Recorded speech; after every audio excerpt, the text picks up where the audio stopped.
Thank you so much of your busy schedule for sparing time. Ms. Sheila Ngatia, the Deputy Representative of the UNDP. Thank you so much, Sheila, for coming through. Also amongst us is none other than Mr. Moses Kagwa, who is the Director of Economic Affairs at the Ministry of Finance, Planning and Economic Development.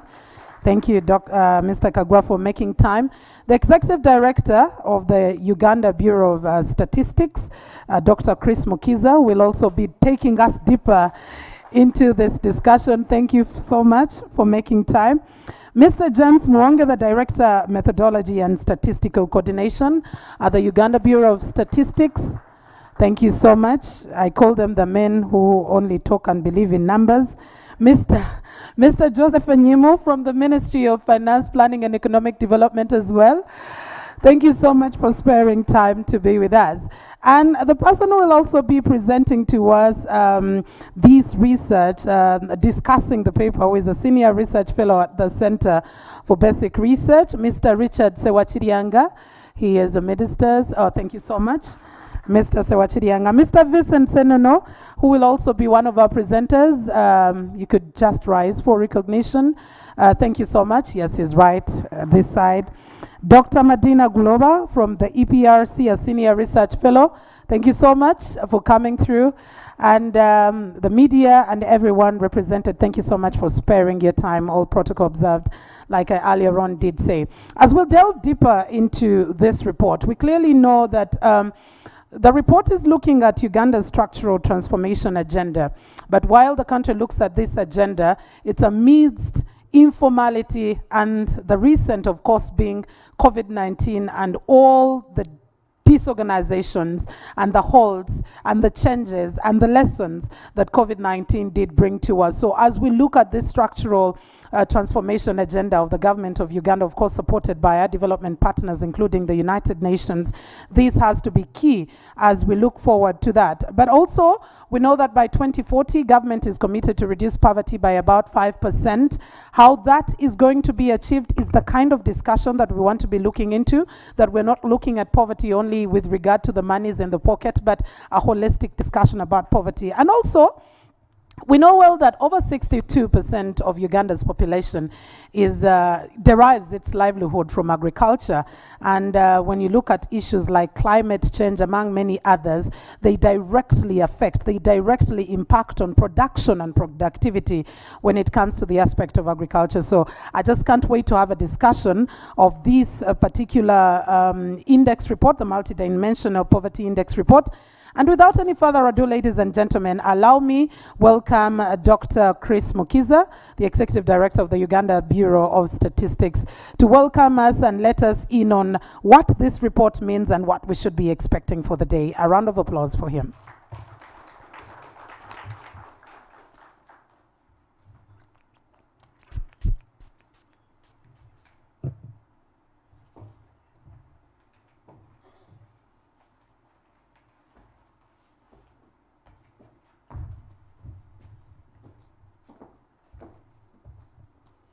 Thank you, Mildred.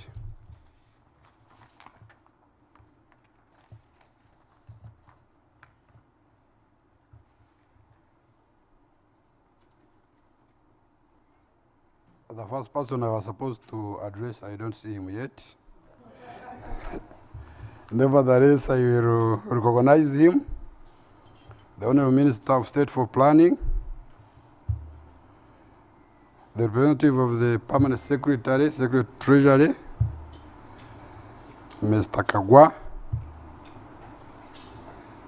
the Chairman of Board of Directors, Uganda Bureau of Statistics. Here I may have a diplomatic incident, so I will just refer to the development partners present here. I will not be able to remember the way she has cited them. We recognize you. Representatives from government ministries, departments and agencies, the media fraternity, all invited guests, and all those who have joined us through online platform. We have those following us on live broadcast and a Zoom link. Distinguished ladies and gentlemen, good morning to you all.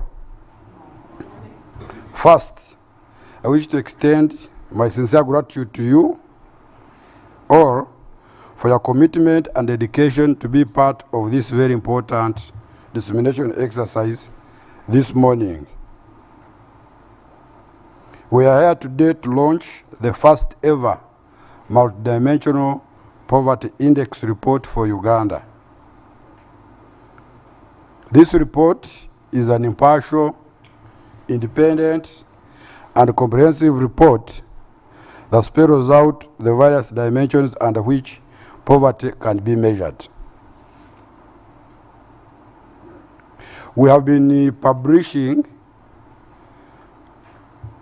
poverty rates based on consumption-based poverty or income poverty.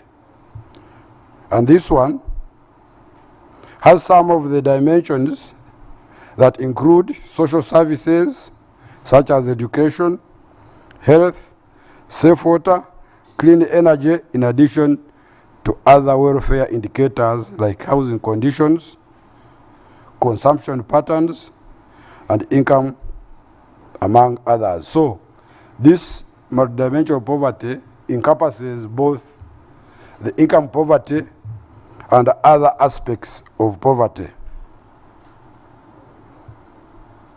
As you will see later, it actually highlights the level of deprivation of a human being, not only based on income, but other services. Notably, the report will benchmark for tracking progress in multiple deprivations that Ugandans may experience in the coming years.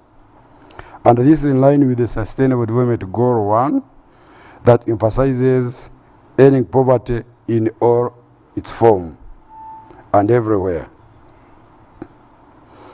The report therefore presents concerted efforts to complement income poverty measures and deepen the understanding of the report in multifaceted ways.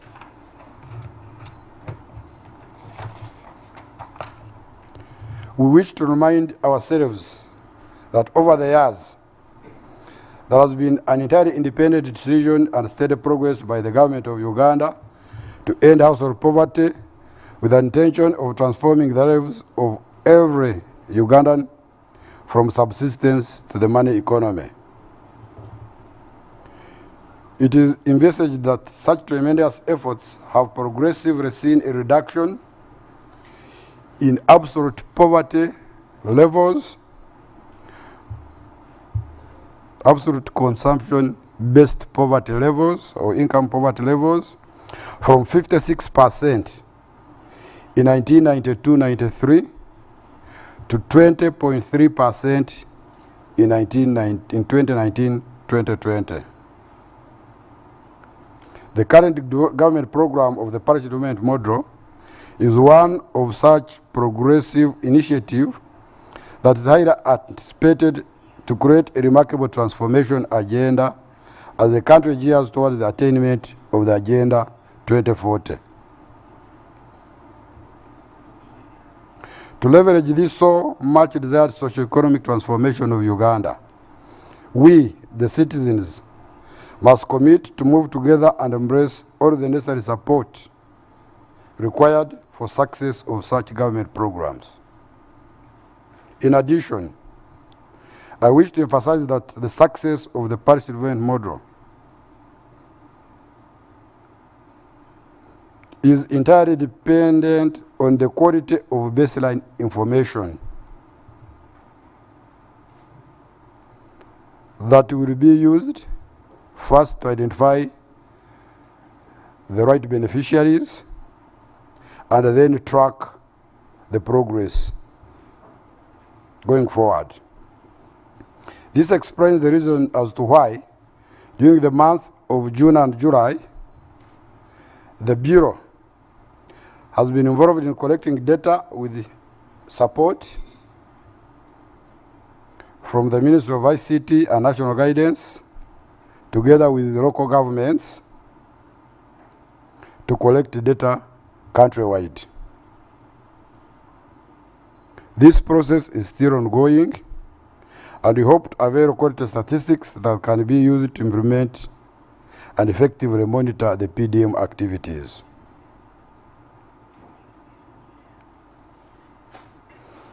As a National Statistics Office, it is our mandate to provide the government and government partners with reliable and quality statistics to enable an informed policy formulation, evidence-based decision-making, and monitoring of government programs.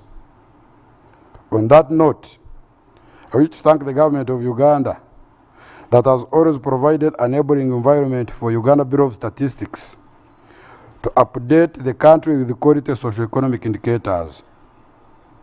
In a similar manner,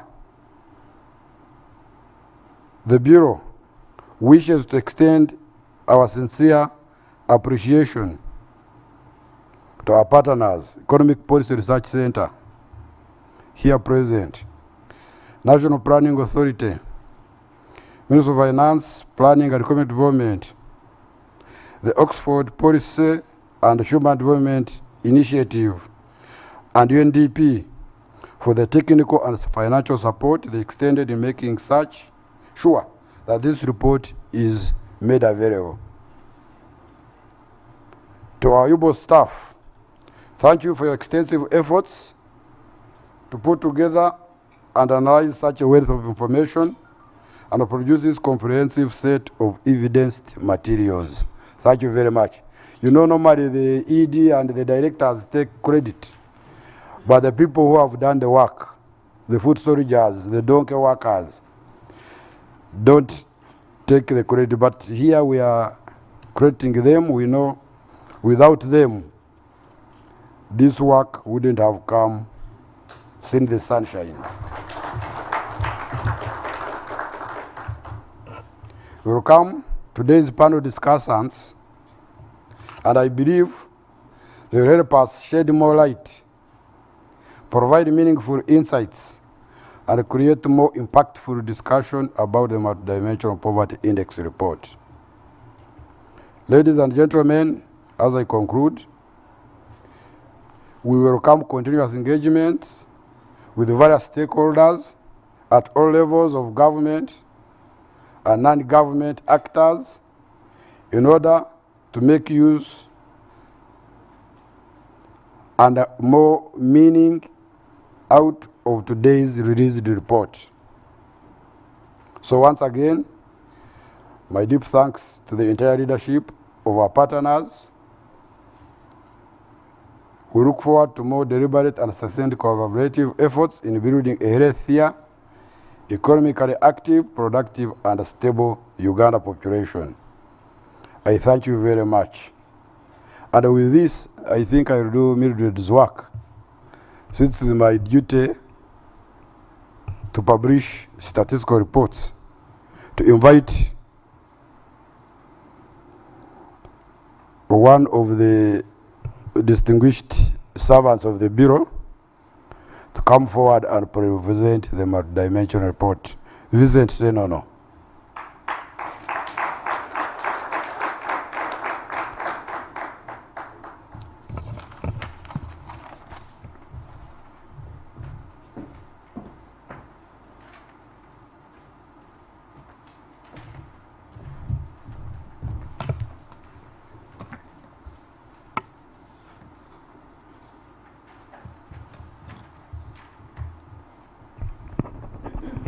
All protocol observed.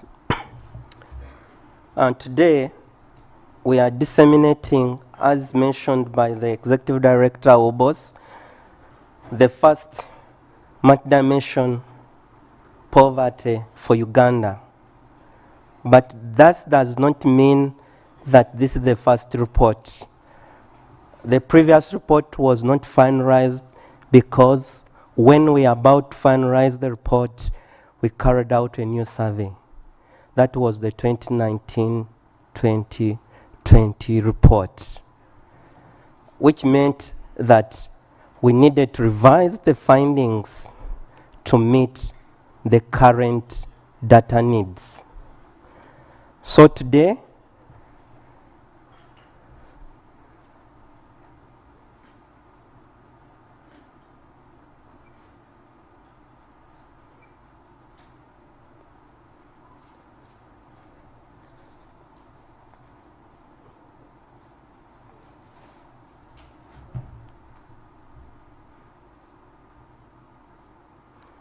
As we wait for the IT people to show the slides,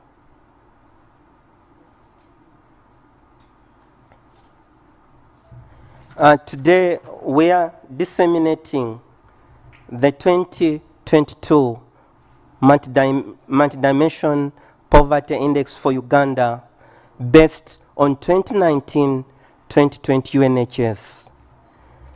As the ED alluded,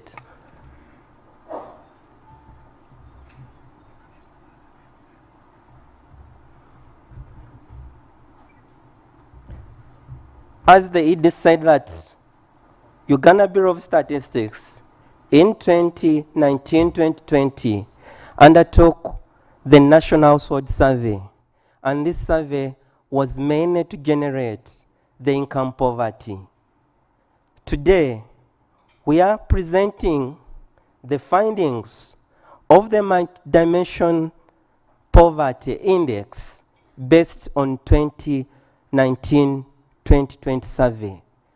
And when you look at the findings, as it is said, that poverty, income poverty has going down over time from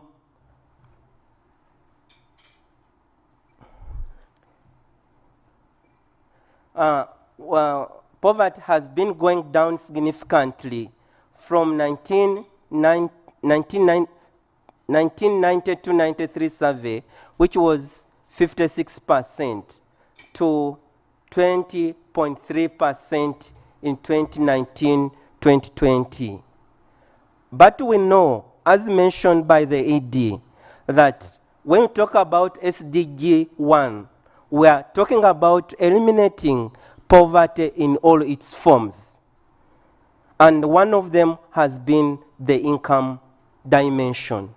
So today, we are looking at, in order to eliminate poverty, we need not only income poverty, but also need to look at other dimensions of poverty so that we can tackle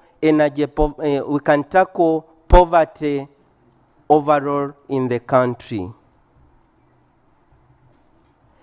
Many people ask, what is poverty? Many people think that it is only income in the pocket. According to OFI 2019, there are some quotes which has been used to define poverty. And one of them say, you can't think of the future because you cannot see how to survive in the present. When food becomes scarce, we only eat once a day to allow our children and husband to eat. Those without money have to wait. And many other quotes. Our parents did not go to school, and so we are poor. I'm afraid that they might kill my son for something as irrelevant as a snack. So we can see that one of the pioneers of multidimensional poverty mentioned that when we talk about poverty, poverty is a multidimensional concept. And he said that poverty has many interlocking dimensions. As mentioned in SDG target 1.2, by 2030, we need to reduce at least the proportion of men, women, and children for all ages in poverty in all its forms and dimensions. They did not talk about only income poverty. They talk about poverty in all dimensions. So we are looking today, as Uganda and the WOBOS in particular, as ED said, we are looking at MPI as a benchmark to track progress in multiple deprivation in line with SDG 1 end poverty in all its forms. Why Uganda MPI? One of the issues which has been raised that WOBOS only measures income poverty, and there are other forms of poverty. So one of the purpose of this report is to provide clear ways of designing programs that will deliberately target the poor. The poor does not mean only the income poor. The poor in all forms. And also to help to monitor and evaluate plans and government programs. I will see later. One of the uniqueness of multidimensional poverty, it considers sub-regional estimates which are important for targeting different sub-population. As you can see currently in Uganda, the problem in Karamoja is different from problem of other areas. So this multidimensional poverty index looks at all those dimensions.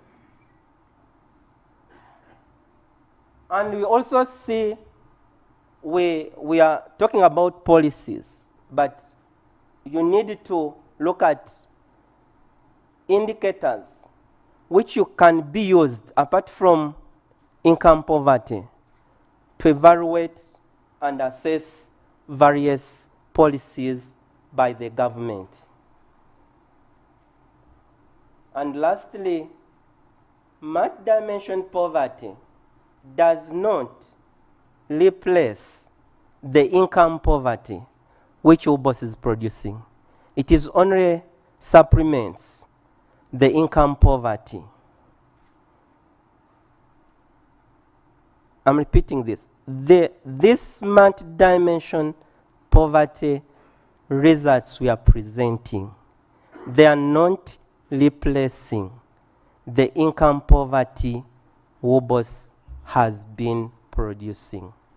It is only supplements the income poverty to show other dimension of poverty which as WOBOS we have not been producing.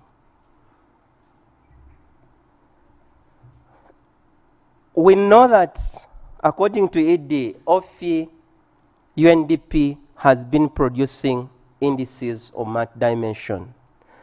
But as a country, we embarked on the process of coming up with our own. This dimension you are going to see are not a dimension of UNDP or OFI. It is the dimensions which we agreed upon as Ugandans. So that is the process. I will not go through the whole process, but that is the whole process we went through to come up with the what dimension, which indicators should the government of Uganda use to monitor multi-dimension poverty. Based on the previous slide, Ugandan came up with the 4 dimensions.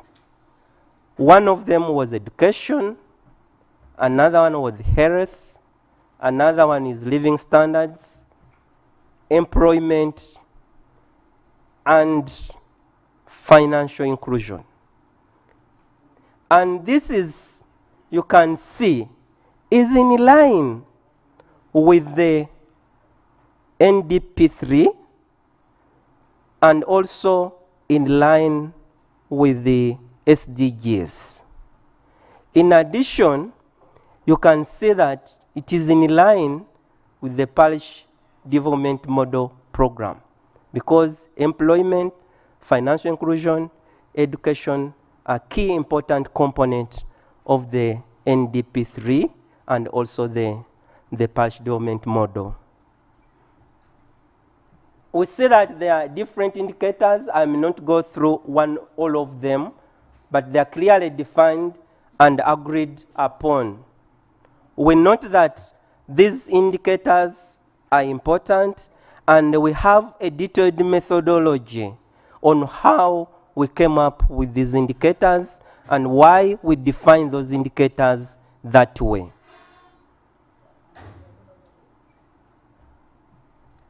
What are the data sources? One of the things, as the moderator said, Wobos talks about statistics. In order to have policy, you need statistics. And you need to ensure that the statistics are reliable, coherent, and are nationally representative. So these surveys, as I said in the beginning, I'm sorry, Mr. Sinono, I will hold you just a little bit. Ladies and gentlemen, our guest of honor is moving in just right now. Let's welcome him, Honorable Amos Lugolovi, the Minister of State Planning under the Ministry of Finance, Planning and Economic Development. You're very much welcome, Honorable, and thank you for sparing time of your schedule too. And as you came in, we were having a discussion, we were having the presentation of the National Multidimensional Poverty Index. And as we looked at the different indicators, and Mr. Senono right before you is doing that presentation. Mr. Vincent Senono is the principal statistician at the Uganda Bureau of Statistics. Mr. Senono, you may continue. When we talk about statistics, we only not talk about the figures, but we talk about the process of generating these statistics. So Uganda National Household Surveys are one of the national representative surveys undertaken by WOBOS every 3 years. And we chose these surveys not only because they are national representatives, but when we had our discussions, we noted that among the indicators, UNHS is having the largest number of indicators. That's why we chose the Uganda National Household Surveys.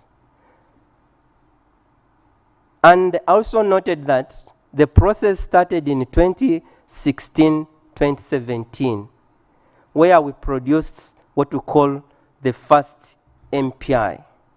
But we have revised to 2019-2020 survey to get the current indicator and to get in line with NDP 3, eliminating poverty in all forms. We are following an approach, what we call Alkaila-Foster approach, which is in 2015. And as Ide mentioned, that we worked with OFI and UNDP and EPRC throughout the process to ensure that not only it is national, but the MPI we are generating will provide national estimates which are comparable internationally. So what we looked at, we said that the approach, instead of using income, is using deprivation. You have seen the indicators. Someone is deprived of not going to school. Someone is deprived of not seeing a medical person. Someone is deprived of being a child labor. Someone is deprived of not being don't have financial access. Someone is deprived of electricity. Someone is deprived of good housing conditions. So those are the indicators we are using to define multi-dimension poverty for Uganda. And the multi-dimension poverty index for Uganda is measured using 3 indicators: the incidence, the intensity and the multidimension index. What is an incidence? Here you are going to see incidence means the percentage of people who are poor or who are deprived of a number of indicators for the well-being. And the intensity means among those who are poor, how many are deprived of the percentage which are deprived of those indicators. What does it mean? Someone is deprived from education, deprived in health, deprived in financial inclusion, deprived in terms of housing. So among the poor and the cutoff we are using, we see how deep. In income poverty, we say poverty gap. But in my dimension, we are looking at it as the intensity. The number of deprivation the poor people are facing. Now we see in the findings overall, we see that between 2016, 2017, and 2019, 2020, the multidimension poverty, statistically, as the moderator said, for us statistically, we say that there have been a modest change. And this is really consistent with also what we saw in the income poverty. From 21.3 to 20.3. So you can see that the statistics are close to each other. But we see that when you use multidimension, it is, as we see later, it is much higher than the income poverty. If we, for example, we take the 2019-2020 UNHS, 42.1 is equivalent to about 17.2 million people suffer from deprivation, compared to 8 million people suffering from income poverty. So that is one of the issue we are able to see, that people are deprived in more than one dimension compared to income poverty. We also briefly, we have detailed information, but we see that households headed by women are more deprived compared to male-headed households. I think we can say that multidimension poverty has a gender dimension. We also see that education is an important component of fighting or reducing multidimension poverty. We see that as the level of education is increasing, the level of proportion of people who are multidimension poor keep on reducing. We also see the issue of vulnerability among the married. We can see the people, the widowed households have a higher proportion, and the large family has also a higher proportion. But also what shows is that even those who are in the fifth quintile, the richest quintile in terms of income poverty, they also suffer some form of multidimensional poverty, 11%. Would expect that to be around 0% don't have much. But we see that people in the fifth quintile also have some form of multidimensional poverty. Now, when we look at incidence by sub-region, you see the trend is the same as it was when we launched the income poverty. Karamoja, again, is not only deprived in income poverty, but also deprived in other dimensions. We can talk about, in Karamoja, about 9 in every 10 people in Karamoja suffers some form of dimension. Again, we see actually, similarly, many people have been saying that income poverty was not correct for actually. But you can see when it comes also for multidimensional poverty, again, actually is among the leading districts. So you can see that the pattern of income poverty and the income and the part of multidimensional poverty almost follows a similar trend.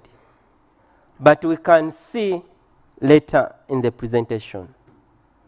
This is also similar, but when it comes to intensity, we see that actually people almost suffer the same number of deprivation. In terms of deprivation, there is less variation compared to incidence. Incidence was higher, but when we say on average, the number of deprivation the poor people are facing is almost the same. It's not very much by sub-region. So, as I said, we have 3 indicators of multidimension: the incidence, the intensity, and the index. So we see again, when it comes to incidence in terms of MPI, Karamoja again is having. What does it mean? We are looking at the poor and the dimensions among the poor they are facing. So when you get these two, you get the MPI. And normally it is not stated as a percentage. It should be in between 0 to 1. When you are close to 1, you are suffering more. But the other two are presented in terms of percentage.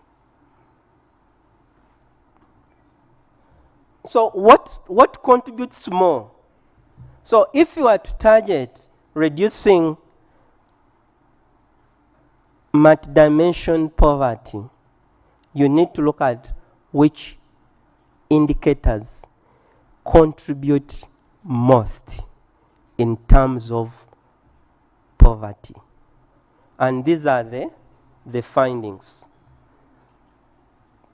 And many people, some say toilet is not unimportant. When we are discussing in the communities, one of the issues, indicator which came up extremely important is availability of toilets. People are saying if you don't have toilets, you suffer from a number of health-related diseases, which increases the cost. So we can see all those indicators between, and what we can also note, ED, is that we have seen that financial services are improving because its contribution to the poor people is reducing. Meaning that previously it was 11, Now it has gone down to 7%. So we can see the issue of electricity again still high. People are more deprived of electricity. And we know what it means now with the current climate change. People are using charcoal for cooking, and we know that according to WHO, the effect of indoor pollution has caused tremendous death to children and mothers.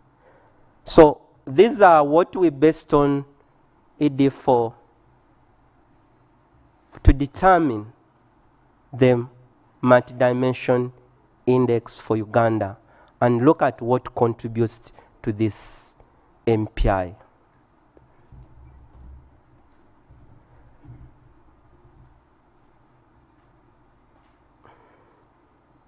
So there is some, when we look at these two numbers, the color somehow, technology can be. You can see that our question was, does income poverty the same as multidimension poverty? When you put them together, you can see that multidimension poverty is 42. But when you look at income poverty, was 20.3. Then you can see that income poverty is a subset of multidimension poverty. Meaning that if you reduce income poverty, you are only reducing one dimension of the overall poverty in the country. And we can see that among the 20.3%, mathematically this shouldn't be correct, but that's what we wanted to show. If you show mathematically, this would be an intersection. But what we wanted to show that 14.7% of the 20.3% are multidimension poor. The rest are not income poor, but are multidimensionally poor. That is the intention of showing this one. That this is really important that, okay, you can reduce income poverty.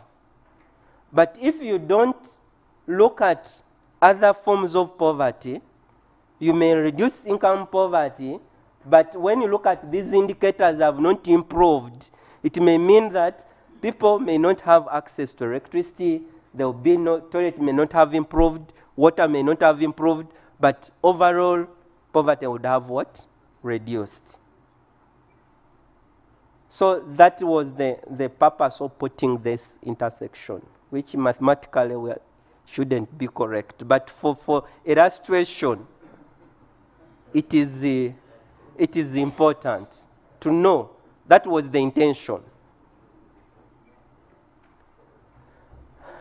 So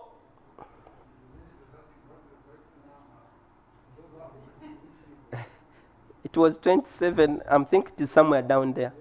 Yes, I'm going to show it in the last one. Honorable Minister, and you can see that when you look at these figures,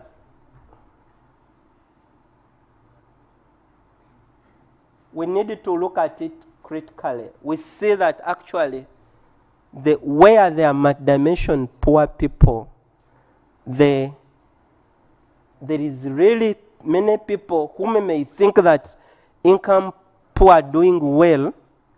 They are not doing well in terms of multidimension poverty. When you look at, for example, the Lango sub-region, income poverty is 24. Multidimension poverty is 57.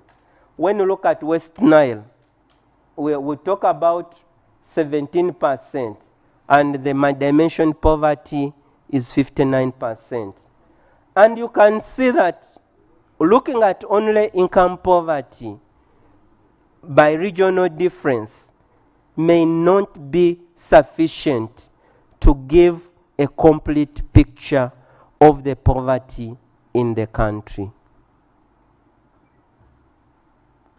As I summarize, we can see that the incidence of multidimensional poverty is more than double the incidence of poverty, income poverty. You have seen, Honorable Minister, we see that only 27% of the population are multidimensional poor, but not income what? Poor. And also we see that there is a higher differences in multidimensional poverty over different regions. Although sub-regions with higher income poverty have also shown they have higher multidimensional poverty, but also seen that some sub-regions with the lower income poverty have a higher multidimensional poverty. Thank you for listening.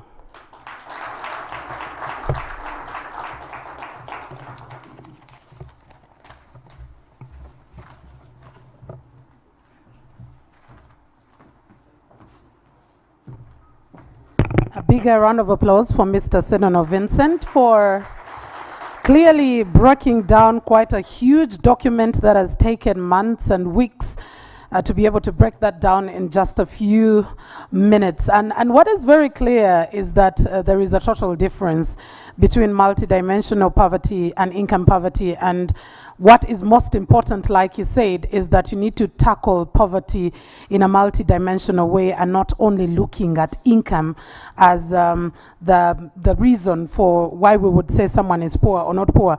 But there is also one aspect that I would want us to pay attention to, and that is the vulnerability to poverty, because I know it is not a continuous thing. Today you could be poor, tomorrow you're not in that index. Today you're not in the poverty category, and tomorrow you could probably be.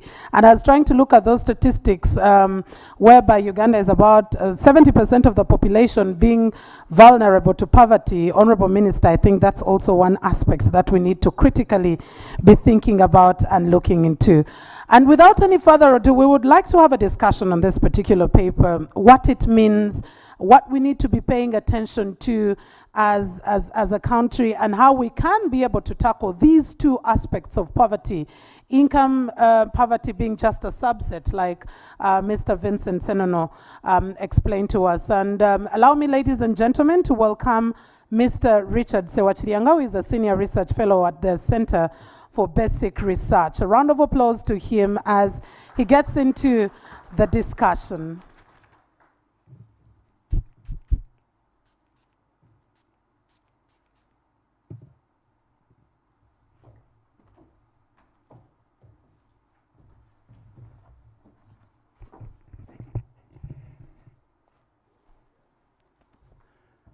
Thank you very much, Mildred.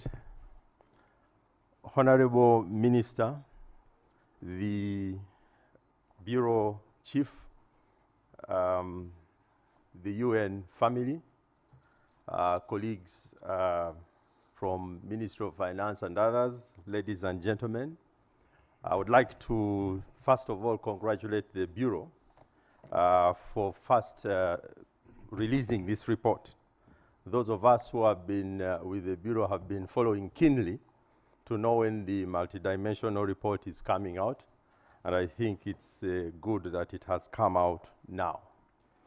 I should also say that this is an effort that is consistent with the global call for countries around the world to double their efforts in ending poverty in all its forms, and also with the 2030 agenda. But it's also consistent with the calls and the efforts our Honorable Minister and his team have been championing of moving away from accountability on paper to moving to accountability that focuses on results. Now, the second multidimensional poverty report is also a report which I think is very well written. Senono, I want to thank you very much. I read it all. So I am speaking, after reading it all. So it's very well written. And it largely explains the premise and points of departure from the traditional measurement of poverty. It is clear from the report that this is an effort to complement the income poverty measurement approach that has been part of poverty policies for some time. The report also acknowledges the history of poverty in Uganda, making it clear that there have been lots of discussions around poverty for decades. The poverty measurement history is one in Uganda that we can trace back very far away in 1996, when Uganda first mooted the idea of developing the Poverty Eradication Action Plan. And it should be recalled that this followed the presidential debates and the presidential campaigns of 1995.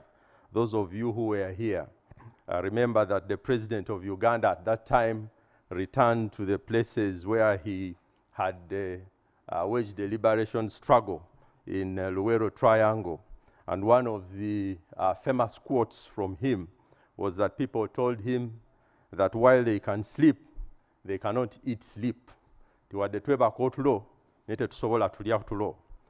was the reference to the challenges of the time that had come from the Civil War, but also the structural adjustment policies and the trickle-down economic policies of the time. Now, these political realities then led to the new impetus to search for new ways of measuring and targeting poverty. So the story of poverty measurement in Uganda has been a long and odious one, with Uganda having been one of the first countries across Africa to actually innovate and have a poverty eradication action plan, even before the World Bank had put in place the poverty reduction strategy papers at the time. And Uganda did boldly acknowledge the multidimensionality of poverty. Myself, I spent 10 years with colleagues at the Ministry of Finance leading what was called the participatory poverty assessment processes. And at that time, we did produce lots of reports that were complementing and supplementing the reports coming out of the Bureau, qualitative reports on poverty.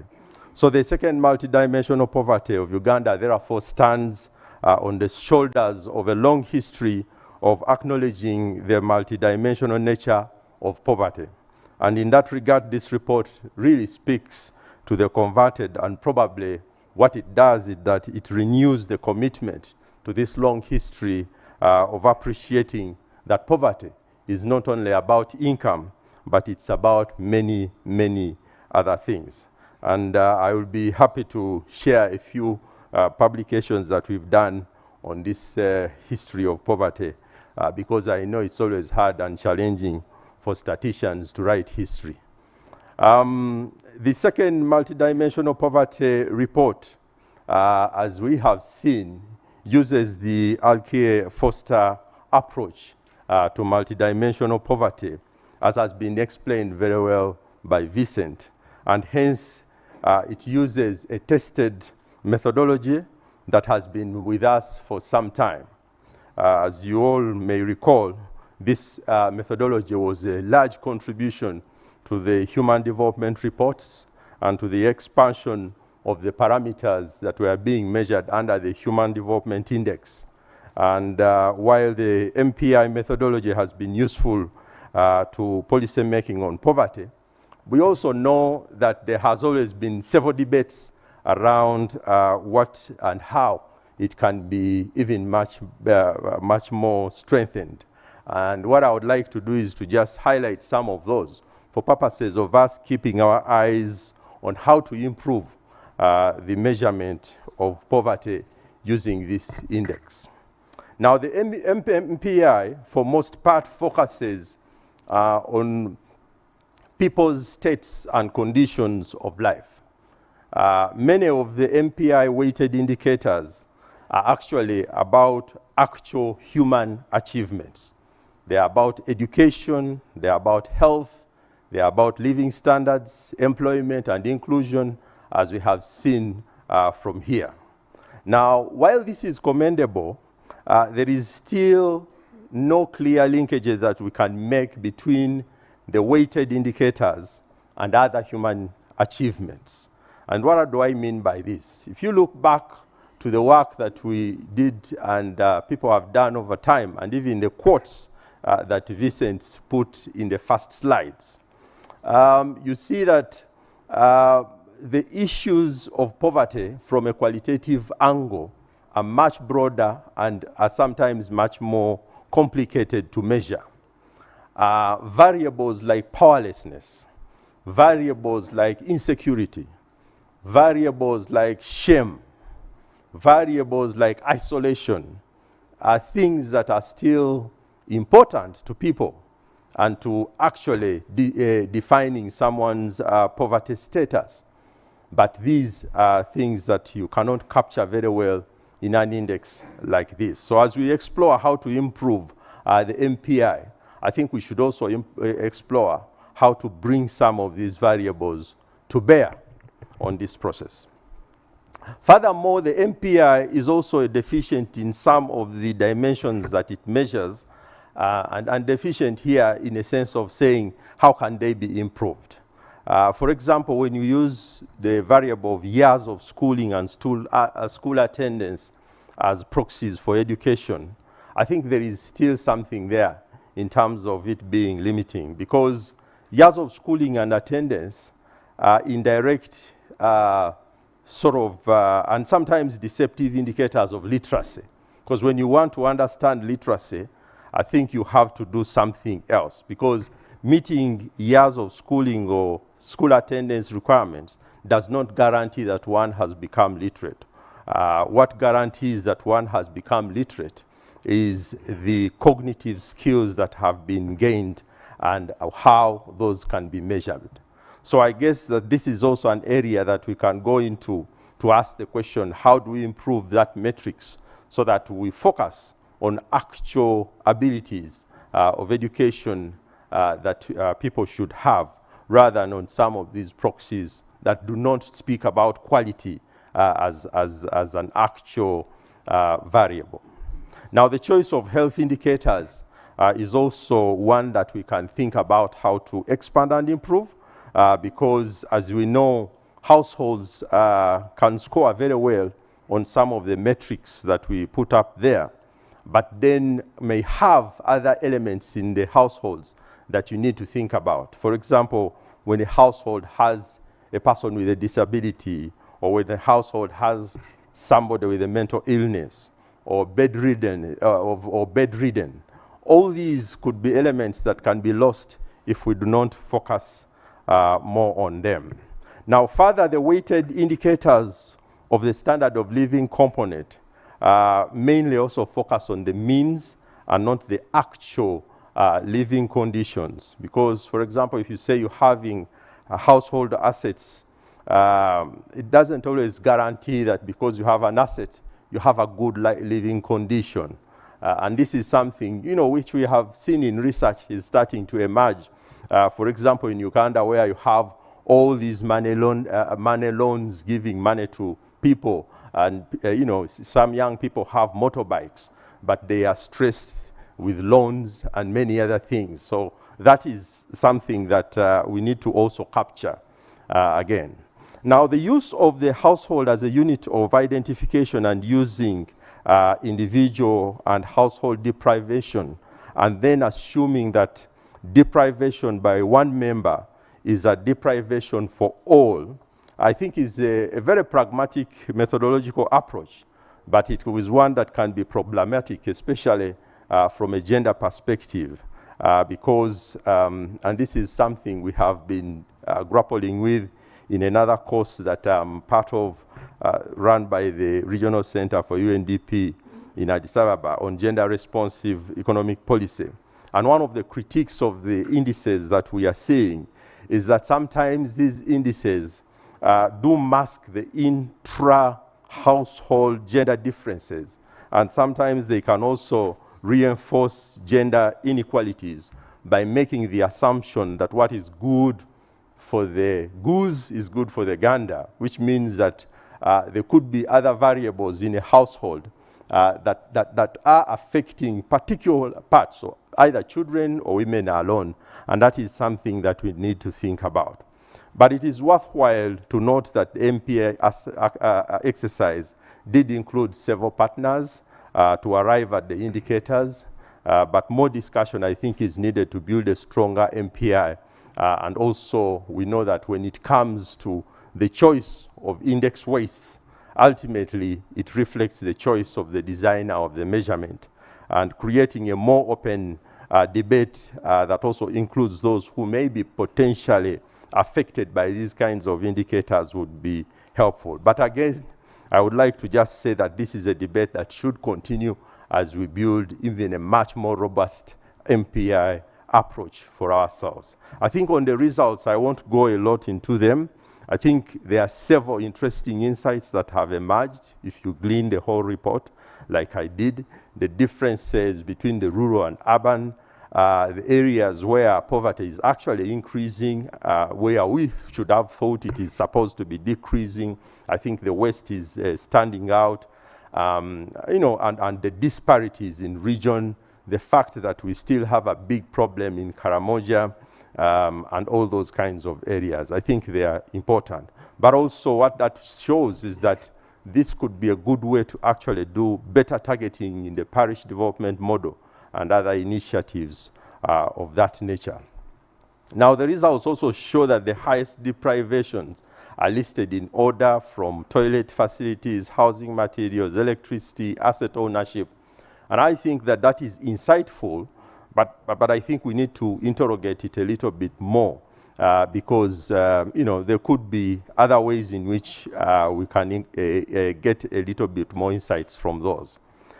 Female-headed households having the higher rates of MPI at nearly 49%, while male-headed have 39%. That also means that we have to do more work in actually making sure that the MPI gives us better gender-responsive results that go beyond just female-headed and male-headed, but also we have to find a way of looking at the intra-household dynamics that emerge. But let me end by saying something about the value addition, I think, of the MPI and what it could do for us as a country. I think one is that the MPI can make a very critical contribution to development planning, especially now that Uganda is undertaking the midterm review of the national development, the third national development plan. I think the MPI also broadly supports the realization of the 2030 agenda, and will be an important analytical value addition for the third SDG national voluntary review that I know is scheduled for next year. Further, the MPI decomposition into headcount and intensity, as well as the dimensions, can certainly be used in other programs like the parish development model, the local economic development approach, and also for targeting poverty and vulnerability. I think the MPI is also can be a tool for policy and planning and monitoring and evaluation, in a sense because it can help to identify deprivations across regions. Now, the poverty reduction as envisaged in SDG 1, we know requires that a country does proper identification of those in extreme poverty, as well as mapping those who are poor in non-income dimensions. So the same focus is there also for the Vision 2040 for Uganda, as well as the NDP. The MPI, I think, can also be an important tool, at least the Ministry of Finance should be interested in this, for resource allocation and targeting, because the breakdown of the MPI by sector, subgroups, and also at a subnational level can guide resource allocations according to specific needs. For example, if the contribution of education, of the education dimension to multidimensional poverty is higher, then one can make an argument for a larger allocation being necessary to address higher educational deprivation. Now, this analytical rigor can aid budget discussions and also budget advocacy. So I guess that here the MPI can be a helpful tool.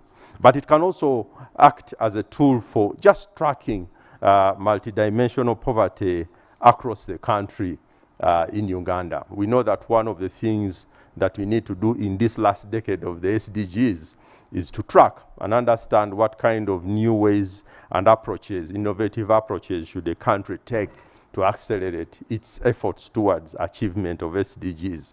Now, the MPI results can be helpful in that manner. But also for policy coordination, I think the Office of the Prime Minister and others who are in charge of government-wide coordination can find the MPI results important, because they give additional dimensions that can be used to think about targeting, to think about program design, to think about how to report in different areas. Now, lastly, I think the MPI is also an important advocacy tool for those working with civil society in the private sector, because the data can facilitate multi-stakeholder engagements towards mobilizing resources as well as collective actions and engagements in anti-poverty activities and initiatives.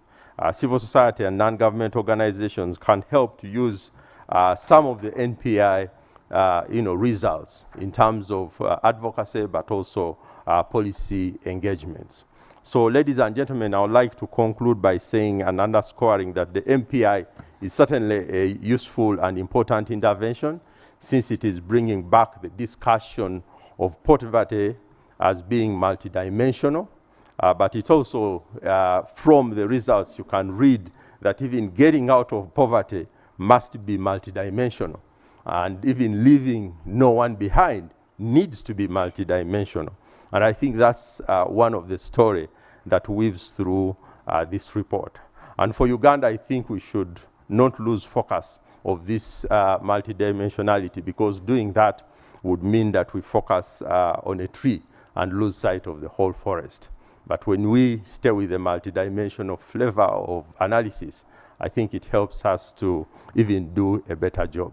So, ladies and gentlemen, thank you very much for listening, and congratulations to you, boss.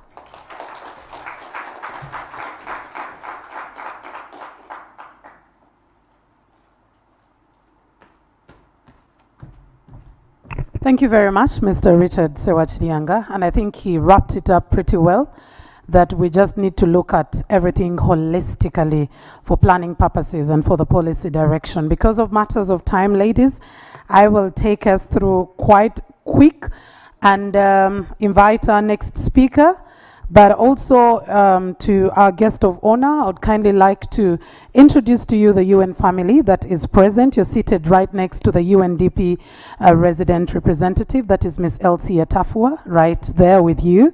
We also have Dr. Munir, who is the UNICEF resident representative. Dr. Munir, you could wave to our guest of honor. Yes. We have Dr. Dimitri, who is the UNCDF representative, right there. We have Dr. Bayo, the World Health Organization deputy rep, right behind. Dr. Mary Otieno is right behind you, representing the UNFPA resident. She is the UNFPA resident representative. From the Food and Agriculture Organization, still behind you, the table behind you is Dr. Antonio Querido. We have Ms. Sheila Ngatia, the deputy representative UNDP, still with us. On the other side, we do have Grace, who is the deputy rep UNHCR, behind you, and we also do have Mr. Abdirahman Meigak, who is the WFP country director, also right at the table